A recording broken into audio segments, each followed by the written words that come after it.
ओम श्री सद्गुरुदेव भगवान की जय। मानस बोध भाग 2 पंचम सोपान। चले हरसि रघुनायक पासा, पूछत कहत नवल इतिहासा।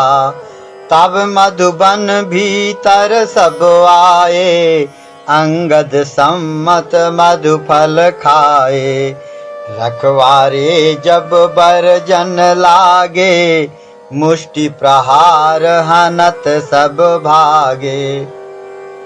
जब श्वासा का जप आगे अजपा जप के रूप में होने लगता है, तब उस स्थिति में मूर्धा या शशिमंडल में से अमृत निकलता है।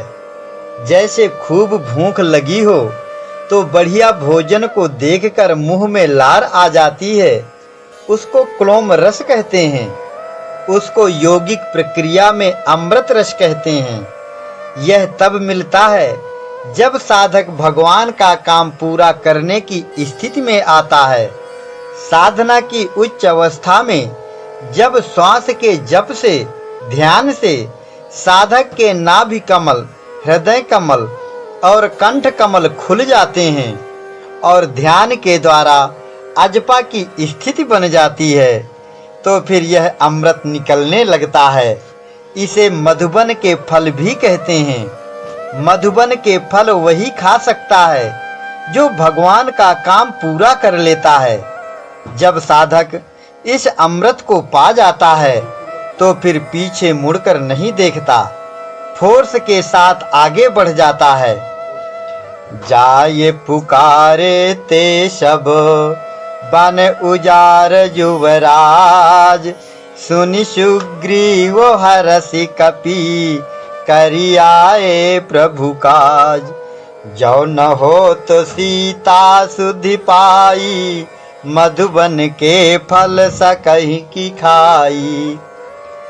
तो यह पहचान है इस बात की कि साधक जब ईश्वरीय कार्य में सफल होने की योग्यता प्राप्त कर चुका है, उस स्थिति को, उस अनुभूति को कहीं अमृत कहा गया है, कहीं मधुबन के फल कहा गया है। दोनों एक ही बात है। और यह सूरत सुग्रीव है, यह राजा है। सूरत के होने से ही यम, नियम, त्याग, वैराग्य, अनुराग आदि सद्गुण रूप सब बंदर इधर सहयोग करते हैं भगवान के काम में, साधन भजन में। सुरति भगवान से जुड़ गई, इसे भगवान पकड़ में आ गए तो सब काम बन गए। कर्म रूपी बाली मरा, सीता का पता लग गया, लंका जल गई। और जब यह सुरति भगवान में नहीं लगी थी तो क्या दशा थी सुग्रीव की। बाली रूपी कर्म के मारे भागा भागा फिर रहा था, जान बचाना मुश्किल था। सुग्रीव और राम की मित्रता हनुमान ने कराई थी। वैराग्य अगर आ गया हमारे अंदर तो सुरति भगवान से जुड़ जाती है। जोरी प्रीति दृढ़ाए। इस तरह से साधक के मानस में जो घटित हो रहा है वही है यह रामायण।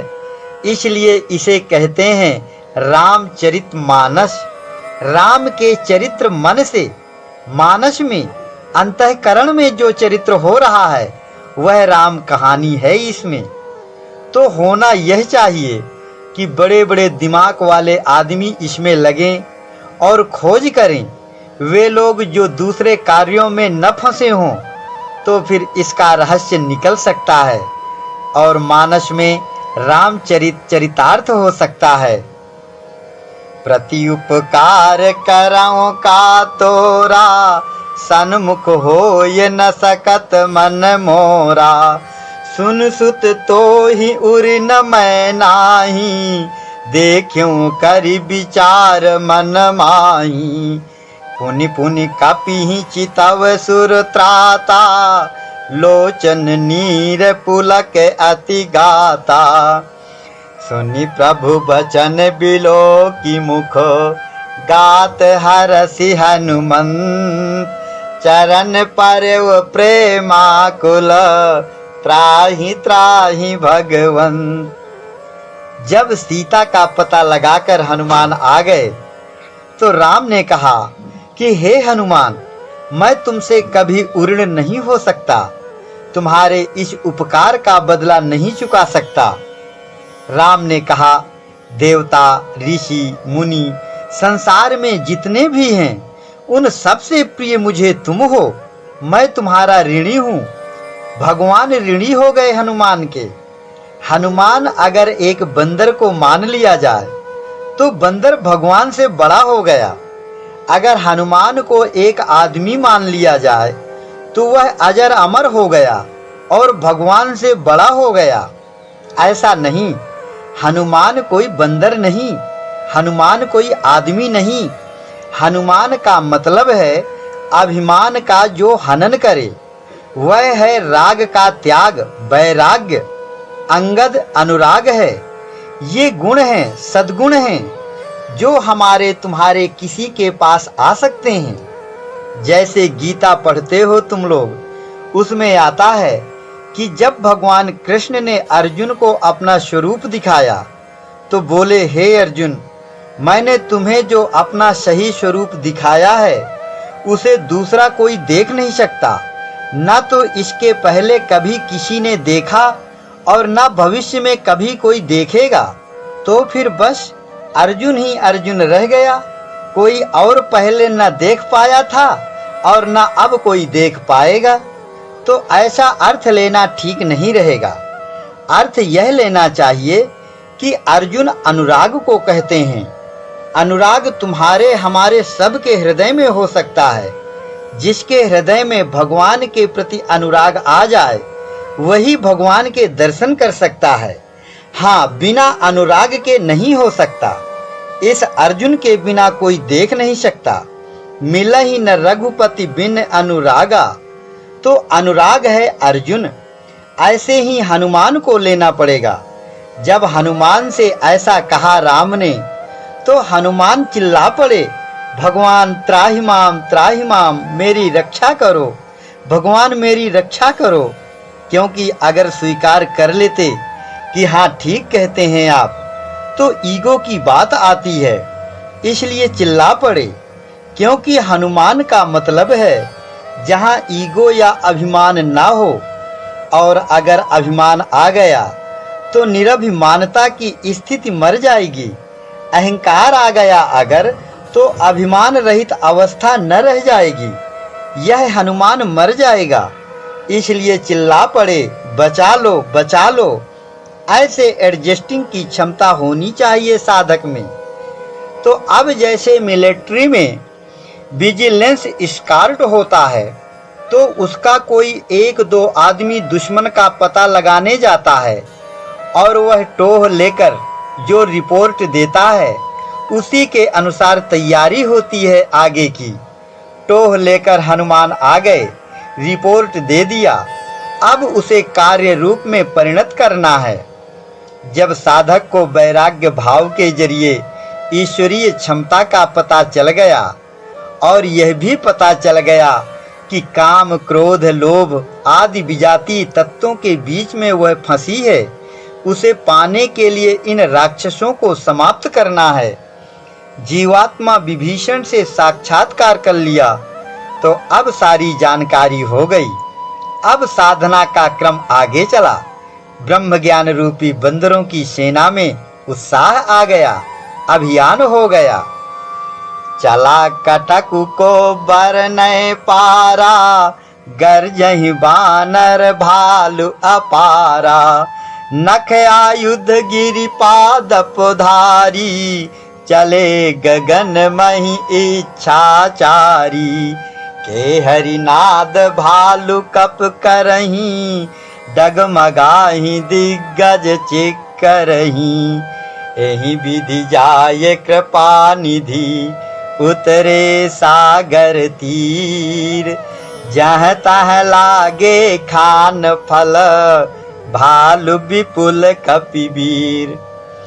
साधक के सामने यह संसार उसकी राह रोके खड़ा है।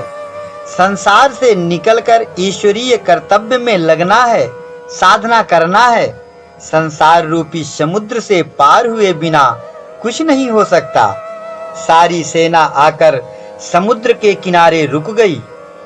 तो अब यहाँ पहला काम साधक का हो जाता है कि संसार से पिंड छुड़ा ले। यह संसार रूपी समुद्र बड़ा भयंकर है। अथाह विषय रूपी जल इसमें भरा है। इसका अनंत विस्तार है। इसमें माया रूपी मगर और संशय रूपी सर्प आदि बड़े बड़े भयंकर जीव जंतु भरे पड़े हैं।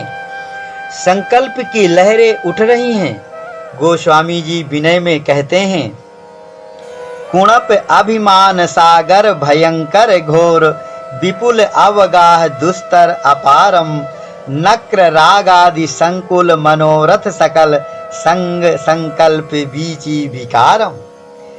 इस प्रकार का यह अहंता ममता रूप संसार ही समुद्र है। यह हर एक के अंदर से बाहर तक सर्वत्र फैला हुआ है। इसे पार करना है, न कि वह पानी वाला समुद्र। अरे भाई, इस संसार से छूटने का उद्योग करना है, न कि समुद्र से कुछ मतलब है।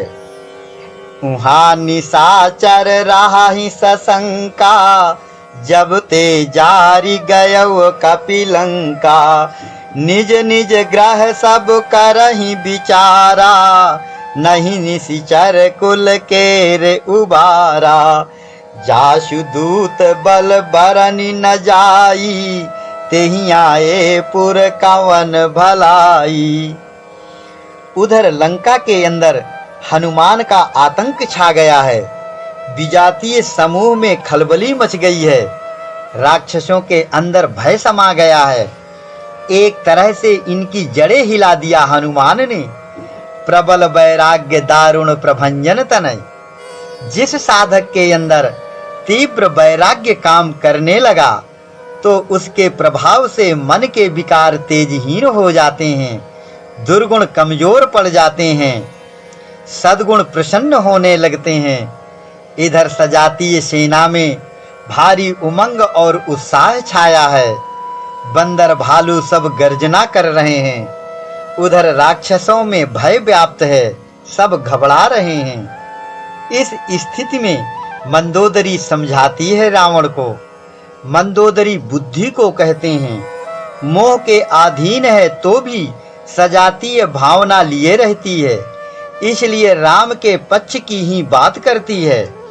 मोहासक्त मन को सही रास्ते पर लाने का प्रयत्न करती है, लेकिन रावण मानने वाला तो है नहीं। मंदोदरी को समझा बुझाकर रावण जब सभा में गया तो वहां विभीषण ने बहुत समझाया, लेकिन वह तो इस काया रूपी किले के अंदर बहुत ताकतवर हो चुका है, सबके ऊपर हावी है। ऐसे मोह का रूप है रावण। वह मामूली नहीं है, सब विकारों का मूल है। मोह सकल व्याधिन कर मूला पुनि तेहि ते उपजहि बहुसूला। तो साधक के अंदर भले ही वैराग्य की आंधी से विजातीय पक्ष रूपी वृक्ष की डाली डाली हिल गई हो, लेकिन यह मोह रावण तो जड़ है। इसकी जड़ तो गहराई में है, जमीन को पकड़े है। यह जल्दी हिलती डुलती नहीं और न उखाड़े से उखड़ती है, इसलिए उस पर किसी का असर नहीं होता, किसी की बात नहीं सुनता रावण। बार बार पद लागऊं विनय करऊं दस शीस परिहर मान मोह मद भजहु कौशलाधीश। मुनि पुलस्ति निज शिष्य सन कही पठई यह बात तुरत सुमय प्रभु सन कही पाये सुअवसर तात। रावण को विभीषण ने समझाया और कहा कि जो मैं तुमसे कह रहा हूँ कि सीता को लौटा दो, राम से विरोध न करो, यह बात पुलस्त्य ऋषि ने अपने शिष्य द्वारा कहला भेजा है। लेकिन रावण नहीं माना, हित की बात नहीं माना तो नष्ट हुआ। पुलस्त्य का संदेश वह है कि जो बात हमारे नाभि से, हमारे अंदर से उठकर आती है और बुद्धि उसे ग्रहण कर लेती है, वह कल्याणकारी होती है। उसकी अवहेलना अहितकर होती है। अब यह प्रसंग एक प्रकार से अंतिम निर्णय की अवस्था का है। भगवान की ओर जाना है या फिर संसारोन्मुख रहकर अपना सर्वनाश करना है, निर्णय लेना चाहिए। विभीषण जो है वह परमात्मा का रूप है, जीवात्मा। वह बता रहा है यह बात, और जो इस शरीर में अन्वय व्यतिरेक युक्ति से चेतन का प्रतिबिंब है, अहंकार से युक्त कि मैं बड़ा हूँ, मैं विद्वान हूँ, मेरी बराबर का कोई नहीं है, यह जो अहंकार है इसमें अनुगत चेतन का प्रतिबिंब रावण का है। यह हृदय में हमेशा चलता रहता है, क्या करें क्या न करें, ये समस्याएं, ये संशय, ये विचार निरंतर आते रहते हैं। किसी का कहना रावण मानता नहीं। मतलब एक ऐसी अवस्था आती है कि आदमी संसार के हाथों बिक चुका होता है। संसार की जितनी कल्पनाएं, इच्छाएं हैं, पैसा की, बड़ाई की, घर की, मकान की, काम, क्रोध, लोभ, मोह, मद, मत्सर, ईर्ष्या, द्वेष, वासना, इन सब विकारों से भर जाता है। फिर दूसरे को मान्यता नहीं देता। जब ऐसी स्थिति बन जाती है तो रावण के जैसा बन जाता है। हर व्यक्ति के अंतःकरण में ये तत्व पाए जाते हैं जो यहाँ बताए गए हैं। आत्मा रोकती टोकती रहती है कि ऐसा गलत काम न करो, परिणाम गलत आएगा, सही चलो। मन जब कहता है कि विश्व के अधिपति बन जाएंगे तो आत्मा हमें बताती है कि ऐसा मत करो, भगवान से दूर हो जाओगे, न्यायोचित ढंग से चलो, मानवोचित तरीका अपनाओ, ऐसा न करो। यह आत्मा हमें हर प्रकार से समझाती रहती है। विभीषण अंतःकरण रूपी दरबार में इस मोह रावण के प्रभाव क्षेत्र में भी हमेशा सत्य प्रेरणा देता रहता है। कोई माने या न माने, हमारे तुम्हारे सबके अंदर यह क्रिया होती रहती है, हम माने या न माने। यहाँ पर यही चीज रावण के अंदर आ रही है कि जो तुमने अहंकार बस यह भगवान की शक्ति को छिपाकर रख लिया है, तुम्हें नष्ट कर देगी। तुम उस क्षमता को धारण नहीं कर सकते। राम से विरोध न पालो, वह सूर्य के समान है। जुगनू सूर्य के तेज के सामने ठहर नहीं सकता। सब तरह से कहता है लेकिन रावण नहीं मानता। जो इस प्रकार आत्मा के निर्देशों का उल्लंघन करता है उसे नष्ट होना पड़ता है। इसका अर्थ है साधक को अपनी आत्मा के निर्देशानुसार चलना चाहिए और अपनी क्षमता का उपयोग ईश्वरीय कर्तव्य में करना चाहिए। इसके विपरीत संसारी माया मोह में क्षमता का दुरुपयोग करने से अकल्याण होना निश्चित है। यह प्रकृति की ऑटोमेटिक नियमावली है। दूसरा कोई अस्त्र शस्त्र उसको नहीं लेना पड़ता है। कृष्ण भगवान ने बहुत समझाया दुर्योधन को कि झगड़ा ना हो, कि सरलता से सुधर जाए। समझाया कि पांडवों को आधा राज्य दे दो। युधिष्ठिर राजा भी रहा है, योग्य भी है।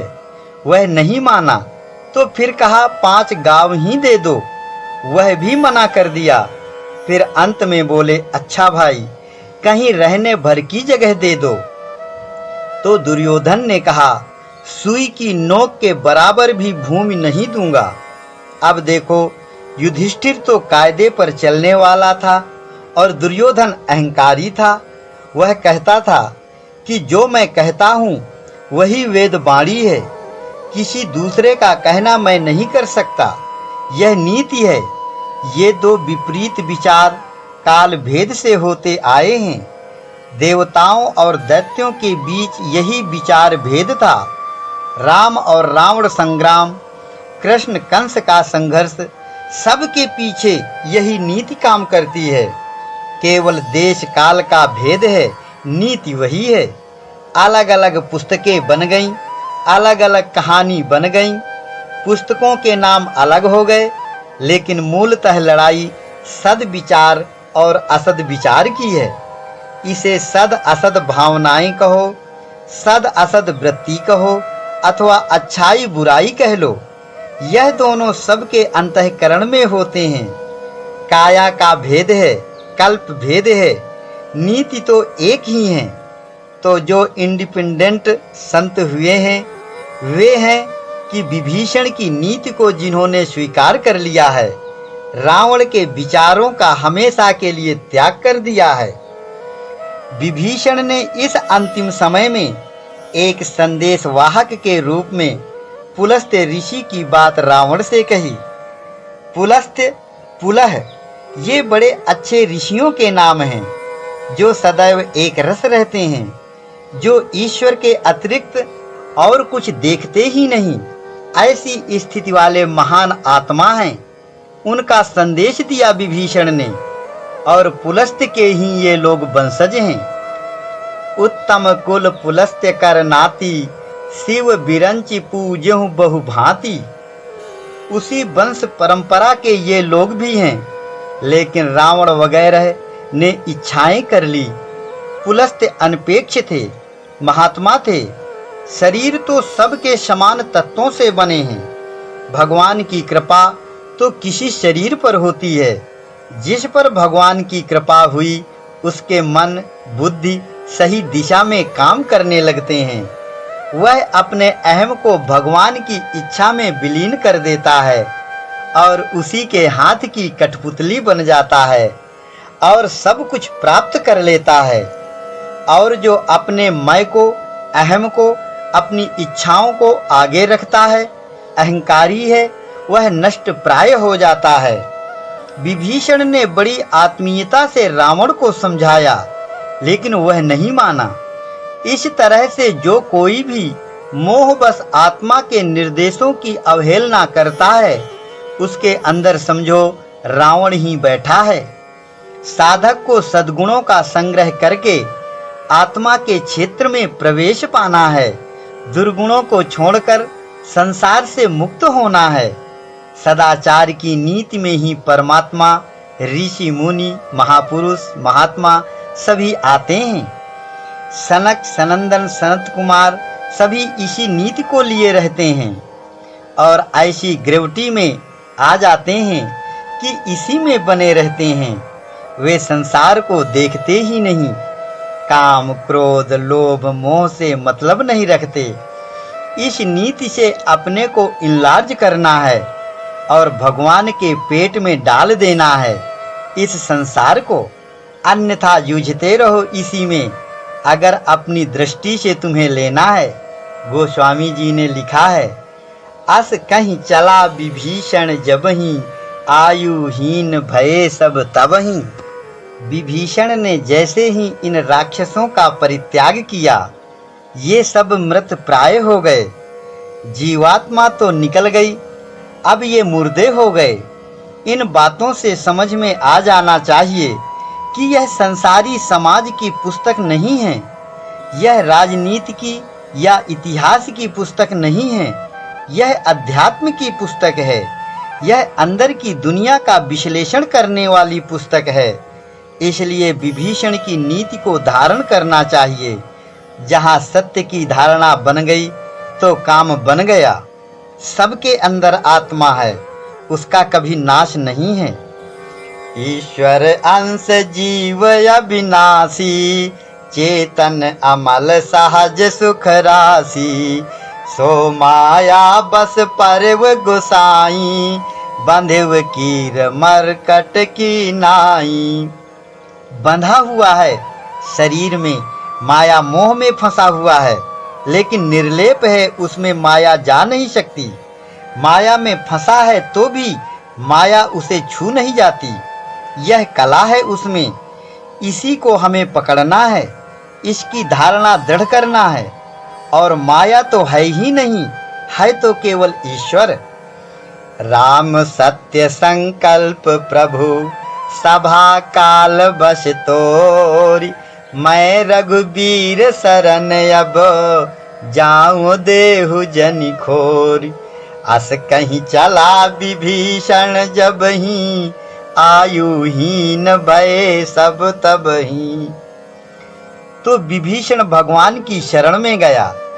इतनी दूर तक जीवात्मा पर मोह का प्रभाव रहता है। वैराग्य रूपी हनुमान से भेंट हो जाए तो फिर संसार से ठोकर खाकर तिरस्कृत होकर वह राम की शरण में आता है। आना चाहिए। यह जीवात्मा परमात्मा का रूप है। मोहासक्त मन को यही राय देता है, मार्गदर्शन करता है, पर वह मानता ही नहीं। देखो, महाभारत के युद्ध में भगवान कृष्ण अर्जुन का रथ हाँकते थे, तो जब साधक ईश्वर के प्रति समर्पित हो जाता है तो भगवान हृदय में बैठकर बागडोर संभाल लेते हैं, पग पग पर संभालते हैं, युक्ति बताते हैं, रक्षा करते हैं, लक्ष्य तक पहुंचाते हैं। जब कौरव पांडव आमने सामने सेनाएं लेकर डट गए मैदान में, तो अर्जुन के रथ को लाकर दोनों सेनाओं के बीच में खड़ा कर दिया। अर्जुन ने पितामह भीष्म आदि सगे संबंधियों को देखकर युद्ध करने से मना कर दिया, धनुष फेंक दिया। मोह का प्रभाव था। अभी तक उसके मन में श्री कृष्ण ने उसे ज्ञान कराया कि इस मोह रूपी दुर्योधन पर विजय पाना है तो भ्रम रूपी भीष्म, द्वैत द्रोणाचार्य, कर्म रूपी कर्ण सभी को मारना पड़ेगा। तुम्हारा अपना भ्रम ही भीष्म है। यह सब है ही नहीं, मरे ही हैं। इसलिए जो तीनों कालों में है ही नहीं, उसके लिए तुम्हारा शोक करना ठीक नहीं है। जो तीनों कालों में सत्य है वह आत्मा, जो अचिंत्य है, अज है, अविनाशी है, शुद्ध है, बुद्ध है, उसे देखो। वही तुम्हारा स्वरूप है। तुम्हें इस प्रकार शोक करना उचित नहीं। तो यह साधक के अंदर की कहानी है। आत्मा ही कृष्ण है। साधक का अनुरागी मन ही अर्जुन है। उसे सब बताता है भगवान और विजय करा देता है, साधना के लक्ष्य तक पहुंचाता है। तो विभीषण ने परित्याग कर दिया जब रावण का, तो राक्षस सब आयुहीन हो गए, मर गए। मरे ही हैं ये अंतःकरण के विकार रूपी राक्षस, ये है ही नहीं। अच्छा बताओ, काम को किसी ने देखा, क्रोध को देखा, मोह को देखा, लोभ को देखा कभी? कहाँ रहता है, कैसे खाता है, कैसे सोता है, देखा कभी? जो है नहीं उसको छोड़ो, जो है उसे पकड़ो तो सही एडजस्टिंग हो जाएगी। इसी का नाम ज्ञान है, इसी का नाम गीता है, इसी का नाम वेद है, यही रामायण कहती है। ओम श्री सद्गुरुदेव भगवान की जय।